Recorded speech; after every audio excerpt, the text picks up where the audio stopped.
Hello everyone, मैं doctor प्रगति गुप्ता और आज इस वीडियो में हम बात करने वाले हैं कैसे स्ट्रेस के कारण से पैरालिसिस की रिकवरी स्लो हो जाती है। जब भी हम स्ट्रेस की बात करते हैं तो स्ट्रेस है क्या बेसिकली। अगर आप पैरालिसिस की बात करें तो पैरालिसिस में एकदम से क्या होता है कि पेशेंट पहले तो इंडिपेंडेंट था, सारे काम खुद से कर लेता था, किसी की ज़रूरत नहीं पड़ती थी, बट अचानक से जब पैरालिसिस हुआ, हो सकता है कि ऑल ऑफ अ सडन उसका ऑनसेट रहा हो या ग्रेजुअली स्लोली वो होना स्टार्ट हुआ हो। दोनों ही कंडीशन में पेशेंट पहले एक्सेप्ट नहीं कर पा रहा होता है कि वो छोटे छोटे कामों के लिए दूसरे पे डिपेंडेंट हो गया है, प्लस जिसकी भी वो हेल्प साथ में ले रहे होते हैं तो एक टाइम पे कहीं ना कहीं फ्रस्ट्रेशन होनी स्टार्ट हो जाती है कि छोटे छोटे काम भी हमें करने पड़ रहे हैं या पेशेंट नहीं कर पा रहा है। तो इसी कारण से उसके सराउंडिंग का जो माहौल है वो भी बदलता चला जाता है, प्लस पेशेंट बहुत नेगेटिव होते चले जाते हैं। तो कैसे स्ट्रेस इम्पैक्ट करता है उनकी रिकवरी पे, उसको हम जानते हैं अच्छे तरीके से। जब भी बॉडी में स्ट्रेस लेवल्स बढ़ते हैं, चाहे आपकी स्लीप प्रॉपर नहीं है या आप चीज़ों को ओवरथिंक कर रहे हैं या बहुत नेगेटिव हो गए हैं,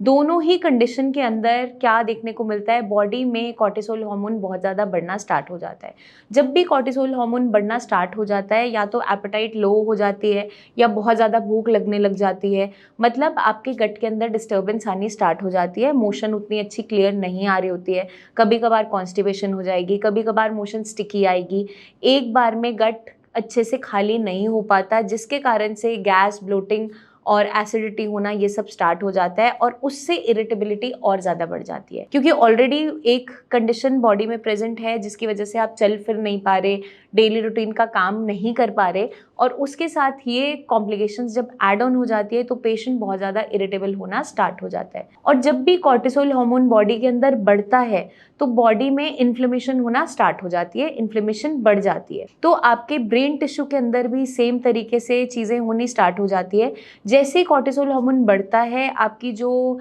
नर्व्स रिपेयर ले रही होती हैं या ऑल्टरनेटिव रूट बना रही होती हैं ड्यूरिंग रिकवरी फेज, जब हमारा न्यूरोप्लास्टिसिटी चल रहा होता है तो नर्व रिपेयर के अंदर इम्पेयरमेंट आ जाती है, अच्छे तरीके से नहीं हो पाता, इवन मसल्स की रिपेयर नहीं हो पा रही होती, जो सिग्नल्स प्रॉपर तरीके से दोबारा से रीगेन होना स्टार्ट हो रहे होते हैं वो रुकना स्टार्ट हो जाते हैं, जिसके कारण से आपकी रिकवरी स्लो डाउन हो जाती है। तो अगर आप भी पैरालिसिस से सफ़र कर रहे हैं और बहुत ज़्यादा स्ट्रेस बढ़ता चला जा रहा है, चाहे नींद नहीं आ रही या पेशेंट ओवरथिंक करता है कि पहले मैं सारे काम खुद से करता था, कंप्लीटली इंडिपेंडेंट था, अब दूसरों पे डिपेंडेंट हो गया हूँ, तो उस कंडीशन में हमें क्या करना है, स्ट्रेस को मैनेज करते हुए काम करना है। आप किस तरीके से कर सकते हो, हम मेडिटेशन स्टार्ट कर सकते हैं, हम योगा प्राणायाम स्टार्ट कर सकते हैं, जैसा भी आपकी कंडीशन है अभी, क्योंकि ग्रेजुअली रिकवरी हो रही होती है। कभी कभार जब इनिशियली पेशेंट बेड रिडन है, उस टाइम पे ज़्यादा कुछ एक्टिविटी नहीं कर पा रहा होता है, तो एटलीस्ट उसका मूड को ठीक रखने के लिए उसकी सराउंडिंग को इम्प्रूव करना ज़रूरी होता है।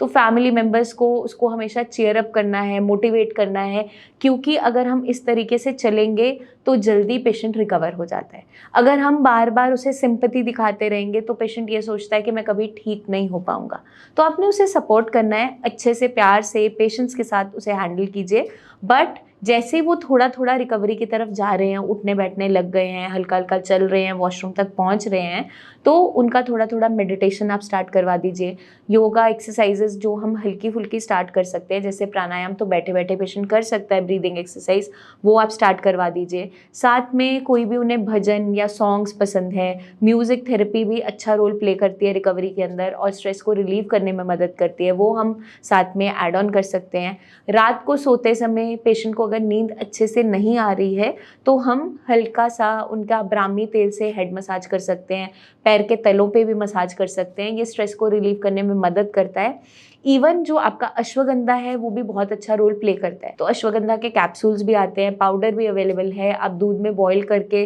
रात के समय पेशेंट को दे सकते हैं, जिससे उसको अच्छे से नींद भी आ जाती है, स्ट्रेस लेवल भी कम होता है और ताकत भी आ जाती है। तो ये छोटी छोटी चीज़ें अगर हम कर लेते हैं तो स्ट्रेस को मैनेज हम कर लेते हैं और अपनी रिकवरी को बूस्ट कर सकते हैं। आपके माइंड में कोई भी सवाल हो ज़रूर पूछिए, नीचे दिए हुए नंबर्स पर हमारी टीम ऑफ डॉक्टर से आप कंसल्ट भी कर सकते हैं या फिर कमेंट करके हमसे पूछ भी सकते हैं। पर्सनली आप मुझसे मिलना चाहें तो क्लिनिक विजिट भी कर सकते हैं। जल्दी हम आपसे फिर मिलेंगे, बहुत सी और इन्फॉर्मेशन शेयर करते रहेंगे।